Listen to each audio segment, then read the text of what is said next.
assistir juntos. Eu, você e eu. Em novembro de 2013, o mangá Mahotsukai no...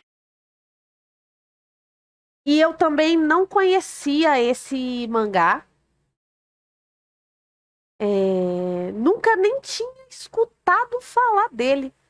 O que é muito estranho, porque ele faz 100% o meu estilo de mangá. E aí agora eu vou dar um jeitinho de ler. no Yome, ou The Ancient Magus Bride, começou a ser publicado pela revista Ai. de mangá Comic Blade. Menos de um ano depois, a versão física de Comic Blade foi descontinuada, e em seu lugar tivemos Comic Garden, que virou o novo lar de Magus Bride. E até hoje, Ancient Magus Bride é a obra de maior sucesso da Comic Garden. A história é sobre uma garota chamada Chisei, que se casa com este ser chamado Elias, ou Elias, ou Elias, não sei, que é um magus, ou um feiticeiro extremamente antigo e poderoso que, como dá pra ver, não é exatamente humano. Isso entra em um peculiar trope de fazer mulheres entrarem em um romance que não é um romance com algum tipo de monstro, mas tudo bem. Mas esse mangá, de qualquer forma, não é exatamente um romance, pelo que eu compreendi. Eu não consumi muito dele e, na verdade, eu só vi parte do anime. O foco está mais na fantasia e no mundo mágico, em Chisei e Elias interagindo com tal mundo mágico. O fato dos dois estarem casados é algo que é jogado bem pro fundo e não é tão importante assim, tirando o ocasional pet play. A ideia se torna mais uma questão de estética. Vemos esse monstro que na verdade é uma boa pessoa interagindo e vivendo com essa mulher. A frase foi perfeita. Vemos este monstro que na verdade é uma boa pessoa. A princípio comum, visualmente e conceitualmente, é legal. Muitas pessoas ficaram interessadas só pelo design. Eu fiquei interessado na época por causa do design, é mó bonito. Eu não tenho como garantir bonito que foi mesmo. por esse motivo, mas é um bocado suspeito, 2 anos depois, termos um novo mangá com uma premissa tão similar. Mais uma vez, nossa dupla é um homem mais velho, que, na E o verdade, personagemzinho é um ser que ele inumano, usa. e uma garota jovem. A grande diferença é que a garota, nesse caso, tem apenas 6 anos, e nossa dinâmica está mais próxima de um pai e uma filha. Mas considerando que ela chama a criatura de sensei, ou professor, eu diria que a premissa é mais uma relação de guardião e protegida, o que não é muito diferente de como Mahotsukai trata sua relação. Então já tinha Mahotsukai também nunca ouvi foi uma boa falar. jogada da Comic Garden. Mas talvez o que Totsukuni no Shoujo realmente é, só ficou claro quando seu primeiro capítulo saiu. Ao ler aquilo, você percebe que ele é diferente, não só de Mahotsukai, mas em geral, é diferente. É uma experiência quase que única. E foi essa sensação de estranheza que me fez ler pela primeira vez. E com isso dito, creio que Totsukuni no Shoujo é agora meu mangá favorito. E venho aqui explicar o porquê. Antes de qualquer coisa, não temos spoilers aqui, mas eu vou falar pelo menos do primeiro ato de maneira um pouco aberta. Você não vai ter nenhuma das revelações do enredo, mas você vai ver um pouco do plot do início. Vamos dizer os primeiros 10 capítulos dos 53 ao todo, por aí. Além disso, eu vou colocar na tela algumas páginas que acontecem só depois na história, mas obviamente estão fora de contexto. Ainda assim, estejam avisados. Mas o que significa esse título, afinal? Totsukuni no Shoujo quer dizer A Garota do Outro Lado, título que fica um pouco claro com a sinopse da narrativa. Seguimos essa garotinha aqui, chamada Shiva, e este monstro que Shiva chama de Sensei, que em português significa professor, mas eu vou continuar referindo-me a ele como Sensei. No primeiro capítulo, vemos que Shiva Como bom vive otaku com Sensei que é. em uma cabana no meio da floresta, e está esperando que sua avó volte para buscá-la, como Sensei disse que faria. E durante esse tempo, Sensei está mantendo-a a salvo. Este universo é dividido em duas partes. Temos o reino dos humanos e o outro lado. Dentro das muralhas, temos o mundo medieval europeu tradicional, mas do lado de fora vivem esses seres chamados forasteiros, ou outsiders, e eles carregam uma maldição. Quando um forasteiro toca em um humano, o humano se torna um forasteiro, ou seja, se torna um monstro. Falarei um pouco mais dessa maldição e a forma como o roteiro trata ela depois, mas para este momento, saibam que Sensei está tentando manter Shiva longe dos outros forasteiros e longe de si mesmo, pois como vocês devem ter percebido, ele próprio é um outsider. Então aí está o título, A Garota do Outro Lado. Shiva é uma garota que está no outro lado. E aí? A estética é bem bonita. Que pode Nossa. ser um tipo de subtítulo. Ele está na tela, eu não vou saber pronunciar, pois está em irlandês gaélico. Significa algo como vá, meu amor. E é uma música tradicional irlandesa. Eu não vejo muita conexão entre as letras e o enredo. Talvez a atmosfera ou a ideia em geral de vá, meu amor. Ou talvez eu só não saiba interpretar direito. Mas o país de origem da música certamente parece importante. Totsukuni no Shoujo parece pegar muito de folclore, mais especificamente folclore pagão europeu. Não creio que a lore pegue inspiração em alguma cultura em específico, mas a maneira como a história trata os outsiders e os insiders vem disso. Os humanos dentro das muralhas vivem em uma teocracia. Ah, só um adendo, essas muralhas são mencionadas, mas nunca são mostradas. Talvez sejam só muralhas metafóricas, quem sabe? Seu deus é descrito como o pai da humanidade, e é dito que ele vem dos céus. Carambola, me pergunto o que isso está evocando. Meu Deus! Eu respondi sem querer. Os humanos abominam os outsiders e os veem como seres vis que existem apenas para espalhar a maldição, matando qualquer pessoa que tenha a mínima possibilidade de ter sido tocada por um forasteiro. Os forasteiros, entretanto, ou melhor dizendo, os Filhos das Trevas, nome usado para identificar os forasteiros que nasceram como forasteiros, só estão por aqui. Eles obedecem a essa criatura chamada Mãe, que está no fundo de um lago, e eles não são seres selvagens nem nada do tipo. São de certa maneira uma ameaça aos humanos dentro das muralhas, é claro, mas eles são um bocado mais complicado do que parecem. São duas sociedades bem diferentes, uma existindo próxima da outra, e suas interações causam problemas para ambas. Como a maioria das histórias escritas no Japão sobre coisas ocidentais, eu não diria que deveríamos tratar qualquer coisa que vemos aqui ao pé da letra. Essa história não comenta sobre ou ataca diretamente o catolicismo ou as outras religiões da época. Diria que usa essa codificação como uma ideia temática mais do que qualquer coisa. Totsuki no Shoujo parece um conto folclórico medieval europeu, ou na verdade pode-se dizer que é como um conto de fadas, mas um daqueles contos de fada da época. Então, bem mais sombrio e um tanto quanto macabro. E isso tudo funciona quando vemos o estilo de arte. Eu vou dizer que esse é o o mangá estilo que de arte melhor é usa lindo. a estética de mangá, se isso faz algum tipo de sentido. É preto e branco, mas em um nível bem absurdo. Tons de cinza são obviamente presentes para dar textura às coisas, mas o preto e o branco são mais pronunciados aqui do que eu geralmente vejo em mangá. As coisas são codificadas nesses dois tons. Os forasteiros, a floresta e até mesmo o lago são desenhados com preto, e um preto bem forte. É bem intenso, bem chamativo. Enquanto isso, os humanos e suas construções basicamente só têm um outline. De resto, tudo é branco, e visualmente é muito estranho. Os humanos têm um visual um pouco estranho nesse mangá, é quase cegante, é limpo demais. Lembro que quando li pela primeira vez, achei o design dos forasteiros excelentes, mas a arte um pouco fraca fora isso. Agora vejo que essa estranheza é parte da ideia. Geralmente, quando você lê um mangá, você sabe que o mundo tem cores, por mais que a história que você esteja lendo esteja sendo apresentada sem cores. O mundo de A Garota do Outro Lado é um pouco diferente, porque é muito difícil imaginar cores pra eles. Na minha cabeça, essa história realmente é preto e branco. E isso tudo acaba criando um contraste bem interessante, que no caso é bem bonito. intencional na história. Com a casa de Sensei e Shiva sendo um grande exemplo disso. A cama e edredom de Shiva são inteiramente brancos, enquanto o escritório do Sensei é bem escuro. Isso aqui pode ser um pouco de forçação, mas o chão e as paredes do quarto da Shiva também são pretos. Isso é porque tem muitas cenas da Shiva deitada na cama e o Sensei sentado no quarto conversando com ela. Então, como dá pra ver nesse painel aqui, preto e branco. A casa inteira é um misto bem legal dos dois, meio que mostrando que ambos vivem ali. Até o design de nossos protagonistas pega um pouco disso. Shiva é como os outros insiders dessa história, portanto sua pele e sua roupa são desenhadas sem qualquer tom de cinza. Sensei, entretanto, usa esse grande casaco preto enquanto fora de casa, mas sua vestimenta mais casual é essa camisa branca, meio que fazendo uma alusão ao fato de ele ter mais em comum com os humanos do que com os outros forasteiros. Outra coisa legal, que não sei se é bem intencional, é que alguns dos forasteiros que acabam ajudando nossos protagonistas têm detalhes em branco jogados em seu design. E como Filhos das Trevas não usam roupa, dá para diferenciá-los, mas como falei, pode não ser intencional. Nesse caso, pode ser só uma maneira meio criativa de lhes dar um design mais chamativo, já que são importantes pro enredo. E como dá pra ver pela arte, essa história puxa um bocado pro terror. É como se esse mangá fosse um daqueles filmes de terror com pouca iluminação, mas no caso fazem isso com a própria arte. Quando está de noite, você sente que está de noite. Você sente a escuridão dos lugares. E você também sente a estranheza que é o branco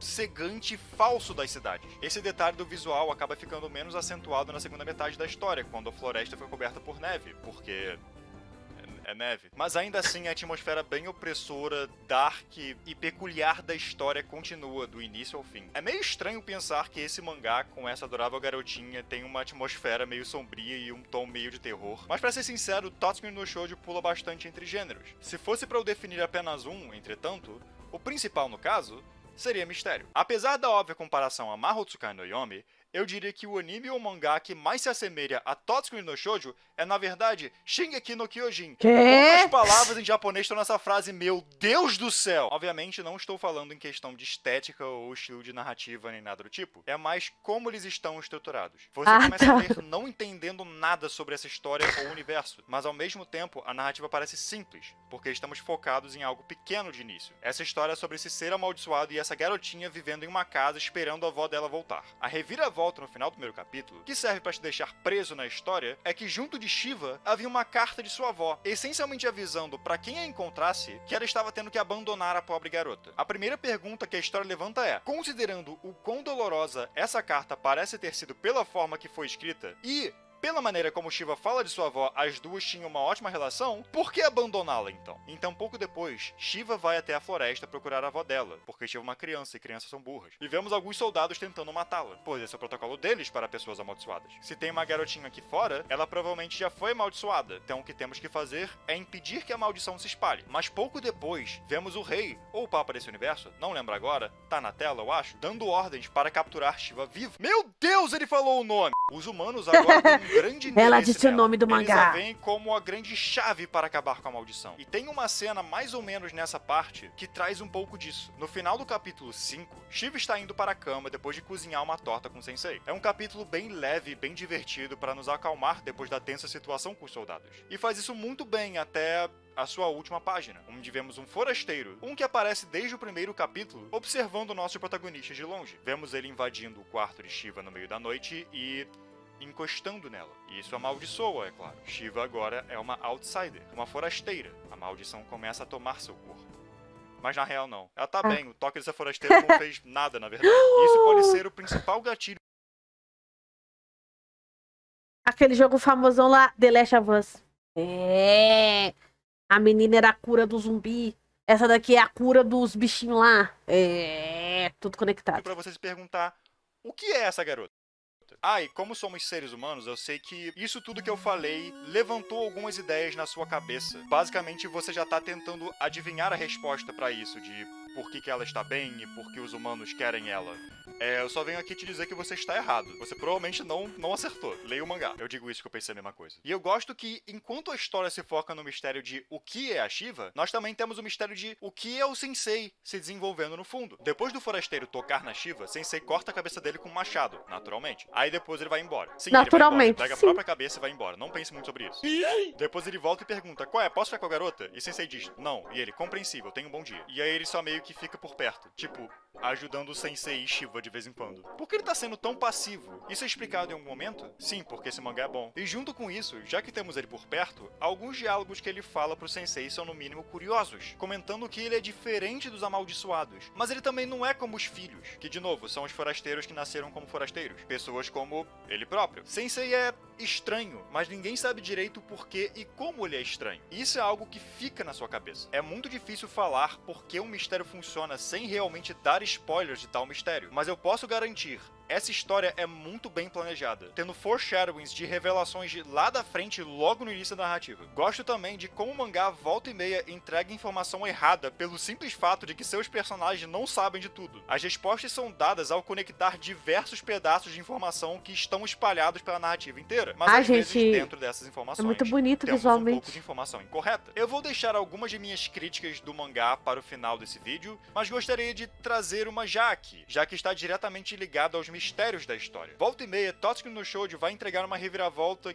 que não é uma reviravolta. Você vai receber um painel preto. Eu também gostei mais do mangá. No final de algum capítulo e a ideia é que você fique uou! Mas algumas vezes são coisas que você já deveria ter entendido 10 mil anos atrás. Vou dar 2 exemplinhos aqui que talvez até te deixem mais interessados quanto à história. Mas saiba que essas são coisas que são reveladas lá pra frente, mas você deveria ter sacado-as no capítulo 1, então não consigo em sã consciência considerá-las spoilers. A primeira é que Sensei não é um dos Filhos das Trevas. Ele aparentemente é um insider que foi amaldiçoado. Ele sabe fazer um monte de coisa humana? 53 capítulos, e isso é mencionado verbalmente só lá pro 30. Mas só de ver alguns dos painéis que eu botei aqui, você já deve ter chegado a essa conclusão. Ele usa roupas diferentes dos forasteiros nacionais. Ele é um médico. Nós o vemos manuseando utensílios de cozinha. O vemos lendo e escrevendo. Ele claramente não é um dos Filhos das Trevas. Eles próprios dizem isso o tempo todo. E a segunda coisa é que os forasteiros são imortais. Essa é a maldição. Eles não sentem dor. Eles não sentem fome. Lá pra frente, o sensei aponta que ele não sabe nem o que frio é, e eles simplesmente não morrem. E você deve ter chegado a essa conclusão quando vimos o sensei decapitar um dos filhos, e em seguida ele só pega a própria cabeça e pronto. A partir daí, vemos ele carregando a cabeça pra todo lado. É um design muito brabo falando nisso, meio macabro essa ideia, eu amo pra cacete. Também temos essa cena, onde o sensei leva flechadas nas costas, sente o impacto, mas em geral não se machuca. Ou essa aqui, onde ele leva flechadas na cara e tá tranquilo. É como se Nagabe, o autor, tivesse percebido que ele esqueceu de falar verbalmente essas coisas. Então colocou na história também, só por garantia. Não é uma grande coisa, não é uma grande reclamação que eu tenho com esse mangá, mas é um pouquinho peculiar. E agora nós vamos para os personagens. Considerando que eles são o foco da narrativa e do mistério, o mínimo que se espera é que eles sejam bons. O que, por sorte, eles são. Eles são excelentes. Mas o que eu acho interessante de apontar é o tamanho de nosso elenco. Ignorando alguns figurantes que disseram uma ou duas falas, no fundo, e são desenhados para serem genéricos, temos por volta de 11 personagens ao todo em 53 capítulos. E eu tô contando esses pássaros aqui, então talvez você possa considerar como menos. E a quantidade de personagens nomeados nessa história é infinitamente menor que isso. Esses 9 aqui servem mais para progredir a história, por mais que sejam interessantes por si próprios. O grande foco tá em nossos 2 personagens principais. Então vamos discutir só eles nesse vídeo. Começando por Shiva. Uma coisa que eu adoro nessa personagem, além do quão adorável essa garotinha é a maneira como ela é escrita. Ela é uma criança. Se você já passou algum tempo perto de crianças após ter chegado na vida adulta, ou pelo menos na parte tardia da adolescência, você deve ter percebido que crianças são horríveis. Crianças são egoístas e um tanto crianças são filhas do capeta, não é Eles possível. ainda estão no processo de entender o que as coisas são, o que certas palavras significam, como se comportar em certas situações, o que é bom e moral de se fazer e o que não é. Crianças são basicamente inconsistentes por natureza. E Shiva é escrita como criança, mas tipo, de forma positiva, por mais que eu tenha apontado a inconsistência. Não é forçado. Ela não faz as coisas porque o plot quer que ela faça as coisas. Ela faz as coisas da forma que ela faz porque ela é uma criança. Geralmente, quando vemos 6 crianças anos? em mídias atuais, eles são escritos como pessoas. E como eu já deixei claro, criança não é gente. Crianças geralmente são personagens normais, uma personalidade formada, uma ideologia clara, seguindo uma ideia de construção de personagem. Não, isso aí é um ponto bizarro. Porque toda criança que tem anime é simplesmente um velho de 60 anos. Porque sabe de tudo. Ai, sei lá, é a aparência de uma criança, a idade de uma criança, mas fala que nem minha avó. Aí fica difícil. Claro, tudo perfeitinho. O que levanta a pergunta: por que seu personagem é uma criança? Por que seu garotinho de 7 anos fala e age como um adulto de 40? Shiva tem uma personalidade própria e é, em geral, uma personagem bem construída. Mas ela também é, obviamente, uma criança. Então, muitas de suas ações são baseadas no fato de ela ser uma criança. Mencionando uma cena que eu falei antes, Sensei mente para ela, dizendo que a avó já vai chegar em breve. Então ela acha uma ótima ideia de ir para a floresta ao encontro dela, mesmo a floresta sendo grande. Porque, tipo, tá chovendo e ela pode precisar de um guarda-chuva. Isso é uma atitude extremamente imbecil? Sim. Isso é algo que uma criança de 6 anos faria? Absolutamente sim. Quando eu era criança, eu queria pular do meu carro pro meu pai não precisar estacionar. Porra! Muitas coisas do início da narrativa acontecem da maneira que acontecem por causa das decisões de Shiva. E essas decisões vêm do fato de que ela é uma criança. Sensei tem um pé atrás quanto aos Filhos das Trevas, pois eles obviamente têm algum interesse exterior em relação a Shiva. E ela não liga. Eles estão ajudando, então são bons. Ela faz amizade com os corvos lá pra frente, inclusive. E nada disso é mal escrito, na verdade é excelentemente escrito. Ela age da maneira que deveria agir. E em seguida temos o Sensei. Yay, meu personagem favorito dos mangás. Sensei Percebemos. o tipo de pessoa que eu quero ser no futuro, eu acho. Enquanto em Mahotsukai, o monstrão é basicamente o vice-protagonista, com a história sendo contada pelos olhos da Chisei, Totsuki no Shoujo ao contrário. Nosso protagonista realmente é o Sensei. A história é sobre ele cuidando de Shiva. Shiva é o centro do arco de Sensei e também é a fonte de nosso mistério principal. Mas os olhos pelos quais acompanhamos a história são, na maior parte do tempo, os olhos do Sensei. E considerando que isso é um mistério, é uma boa ideia. Ele que toma as rédeas do enredo e age e reage a situações de maneira mais racional, levando a gente para as próximas partes da história. O personagem de início parece um bocado fechado e talvez não muito interessado, mas é logo no final do primeiro capítulo que o entendemos um pouco mais. Quando nos é revelado que Shiva foi abandonada, o primeiro dilema que Sensei lida é de contar para ela ou não. E sua decisão é não contar e, na verdade, mentir, dizendo que ela já estava vindo. Sabe quando eu disse que a inocência de Shiva é o que faz ela ir até a floresta e ser vista pelos soldados? O grande catalisador disso é o próprio Sensei mentindo para ela. Quando o Sensei diz que a avó de Shiva está vindo, Shiva decide ir para a floresta, e com isso é atacada por soldados e resgatada por Sensei. Porém,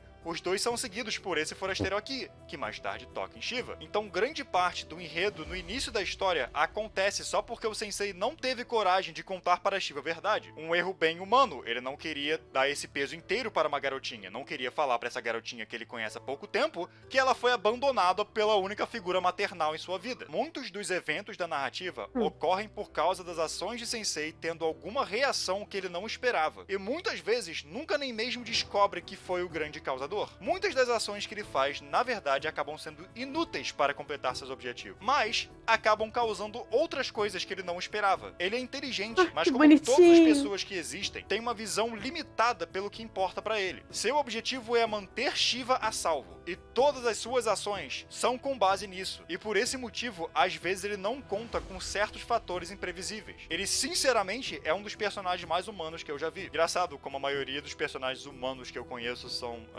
não humanos, mas enfim. Sensei é uma pessoa boa. Cuidar de Shiva como sua motivação não deixa o personagem menos interessante, como às vezes é o caso com personagens muito ligados a outros personagens. Na verdade, ajuda bastante essa bondade. Ele não quer só que ela fique bem fisicamente, mas também mentalmente. Então temos, por exemplo, esse momento aqui, onde o Sensei tenta cozinhar uma torta para Shiva, mas acaba não saindo muito boa. Ou as várias festas do chá que os dois fazem juntos. Sensei ser um monstro também traz umas camadas bem legais. Ele não pode sentir dor, na verdade ele não pode sentir nada. Frio, calor, o gosto da comida, nada. Até a sensação de tato é descrita como um pouco vaga. Isso faz o fato de ele sair de casaco ou até mesmo usar roupas regularmente ser bem interessante. São hábitos que ele mantém, mas não necessariamente hábitos que ele precisa manter. Mas uma cena sobre isso que ficou presa na minha cabeça foi essa aqui. Depois de certos eventos, ele põe a mão no peito e começa a sentir uma dor bem estranha. Essa cena é ótima. O conceito de dor emocional se tornando física é interessante por si próprio. É uma dor que não é uma dor, mas nosso cérebro faz ela ser uma dor. Trazer essa ideia para um personagem que fisicamente não pode sentir dor é bem legal. Suas emoções sobrepõem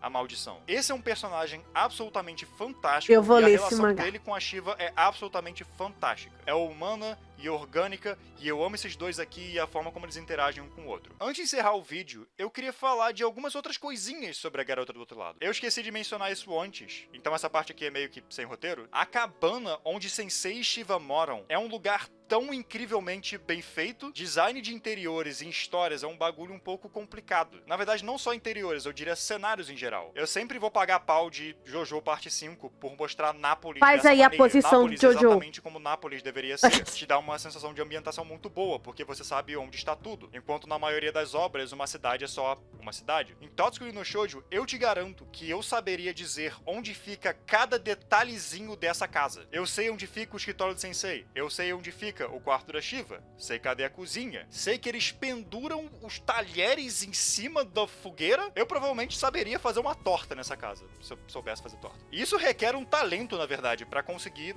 manter uma casa tão incrível só pelos desenhos. Outra coisa, como eu botei na tela em alguns momentos, Totsuki no Shoujo foi adaptado 2 vezes. Uma em um OVA curtinho de 10 minutos e outra em um OVA de 1 hora que ainda vai sair. Nenhum desses realmente adapta a história do mangá. O de 10 minutinhos é mais um curta-metragem e o de 1 hora parece que vai pegar inspiração em alguns pontos do enredo, mas levá-los numa direção própria. Então ainda não temos uma adaptação fiel do mangá. Eu tô muito animado pro de 1 hora e o de 10 minutos é bem bom e bem fofinho. É um bom primeiro contato com essa história, especialmente porque ela não diz muita coisa. É mais uma narrativa visual, não tem nem diálogo. Outra coisa, no final de cada volume temos essas forcoma aqui. Esses quadrinhos de comédia feitos para trazer uma leveza à história. Nagabe, pelo que eu entendi, escrevia mais comédia e histórias um pouco mais fofas antes desse mangá que estamos discutindo. O que dá pra ver nos capítulos de início e nessas historinhas aqui. Elas são essencialmente canônicas, acho que só tem uma lá no final que é impossível de ter acontecido. E elas servem pra dar uma leveza pra história. Especialmente lá pra frente, quando o plot fica fica mais focado no plot em si e deixa de ter capítulos mais leves. Eles também resolvem alguns pontos menores do enredo que ficam abertos. Por exemplo, tem um certo momento onde o sensei rasga o casaco e Shiva sugere ensinar a ele como costurar. Ele aceita, mas isso nunca mais é trazido à tona na narrativa principal, mas isso é trazido de volta nesses quadrinhos extras, onde inclusive recebemos um tutorial de como costurar. Tem também um outro capítulo extra inteiro que é escrito como um livro infantil e mostra uma festa do chá de Que Sensei Shiva. bonito! Bem fofo. Outra Ai, que coisa, eu não bonitinho. quero falar em detalhes sobre a relação de Sensei e Shiva, porque ela é o ponto principal da história e envolve muitos spoilers que eu não quero dar. Mas uma coisa que vou falar com gosto é que a relação dos dois não fica creepy. Japão tem um problema sério em escrever uma história. Sim. O Japão sendo o Japão é isso. É simplesmente transformar uma história... Não, eu vou dar o exemplo de... Que a gente estava até falando esses dias aqui para trás. De Inuyasha mesmo. O Sesshomaru com a Rin. A Rin, no anime, ela tem 5, 6 anos, eu acho, até menos. Que é a criancinha ali que o Sesshomaru salva... E eles começam a ter aquele relacionamento de tipo isso, né? Ele protege ela, porque ele criou ali uma ternura pela humana. Só que aí não é mesmo do completo nada. Aquela relação que seria de pai e filha se transforma num relacionamento. E aí, na continuação, né? Do anime, que é com as filhas de geral... Sesshomaru e a Rin tiveram aí 2 filhas. Cara, isso pra mim é tipo... Não precisa. É completamente... Existem outras relações sem ser relações de coito. Não... Por que, Japão? Por que, meu Deus? Não dá. Não dá. Com um cara velho e uma garotinha, porque sempre acaba tendo a reviravolta de que ela fica mais velha e a relação se torna romântica. E isso é terrível e macabro e literalmente grooming, que é um crime. Algumas pessoas já me perguntaram se a história segue por uma direção dessas, especialmente porque toque é um ponto importante do enredo. E eu mesmo fiquei um pouco relutante em ler, pra ser sincero, literalmente indo atrás de um spoiler pra ter certeza que a história não ia ficar macabra. Com isso, digo a vocês, a relação dos dois é de um guardião e sua protegida, de um pai e sua filha. E é só isso. Eles se aproximam durante a história e criam um grande afeto um pelo outro, mas esse afeto não é de maneira alguma romântico ou inapropriado. Podem ler e achar fofo sem problema nenhum, a história não fica escrota. Por fim, vamos falar de alguns probleminhas do mangá. Disso Eu que falei nós da tá questão falando. de explicar pontos de enredo e tratá-los como reviravoltas desnecessariamente, mas junto com isso também temos um bocado de reexplicação de eventos passados. Tem alguns momentos onde o sensei simplesmente narra o que aconteceu nos últimos capítulos. Imagino que isso foi feito por causa da forma como mangás funcionam, especialmente esse que foi lançado mensalmente. É um mistério e você precisa prestar atenção em diversos detalhes. Não queremos que nossos leitores não entendam o que está acontecendo por causa de algum hiato ou porque certos detalhes foram mencionados 4 anos atrás, ou sei lá. Mas isso ainda assim caga o ritmo quando você vai ler ele inteiro. E por fim, temos o final. O final de Totsuki no Shoujo é um bocado controverso. Eu não vou falar nada a respeito, mas tem alguns detalhes da narrativa que ficam talvez abertas, talvez não bem explicadas. Vamos ter um volume 12 do mangá, cheio de histórias paralelas. Então talvez tenhamos alguma resolução para essas coisinhas. A reviravolta final também é um bocado convoluted, não tem uma palavra em português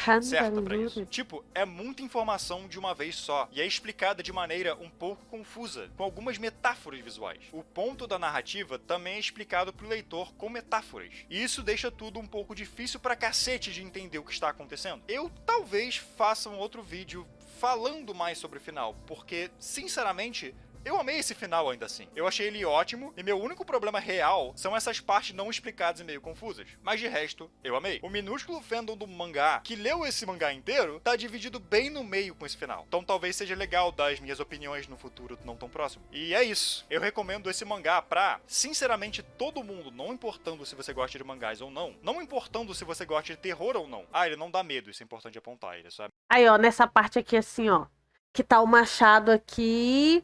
E esse moço não, que nós sabemos quem é, né? E ele aqui, o que que lembra? Isso mesmo. Abraham Lincoln, o caçador de vampiros. Sim. Não sei por que me remeteu isso.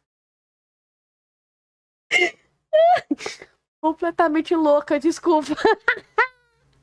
tá meio macabrozinho. É genuinamente excelente e eu acho que mais pessoas deveriam dar uma chance aí. A Darkside está lançando no Brasil, então essa é a sua É pela chance. Enfim, Darkside. obrigado por terem me visto elogiar Vai custar meu mangá R$60. favorito por 20 minutos. Deixa o like, se inscreve e comenta alguma coisa. Diz se você quer que eu faça um vídeo sobre spoilers. Muito bom. Muito obrigado, até a próxima e Pô, muito bom, não é?